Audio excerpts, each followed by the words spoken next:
All right, what's your opinion? Mechanical engines or electronic engines? There's a lot of people in the comments on both sides. I don't even know where to begin. So, I mean, mechanical's awesome, right? We don't have the electronics. They run and run and run. You don't have near the breakdowns, but you also don't have near the efficiency and the power that you get from electronics. And, I'm going to get some arguments, but, right now you could hear someone argue and say, oh, if I had an old motor, if I had a 6NZ, or if I had an N14, life would be better. Well, those are still electronic. Granted, they're not as electronic as what we're seeing these days, but in that era, 2002, 2098, if you had one of those, you were wishing you had a B model or a big cam, because you didn't want the electronics, because you were broke down in the shop just like any other time. And people forget that.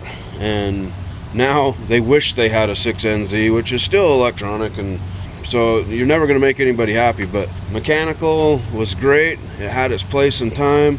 I'm still a lover of the big cam, but it's not workable in today's market. I'm going to get a lot of comments on that, but it's really not. I mean, there's a few drivers out there that can drive one and get it from point A to point B without, that doesn't care that it doesn't go 80 down the road and doesn't have to go the speed limit up the hill. But most of the people out there cannot drive that, and they're going to melt it down. They're not going to be happy with it. And so electronic is what you got to have for today's market, especially for today's driver. There's definitely some good drivers out there, don't get me wrong, but there's a lot that don't know anything, and that's what these motors are built for, so that you can drive it down the road, hopefully not have any problems, and they're kind of foolproof to a point. So they build, taking into account emissions, but they build motors to meet the market, and that's where we're at right now. So you can't get one, so I'm just going to go with electronic is better.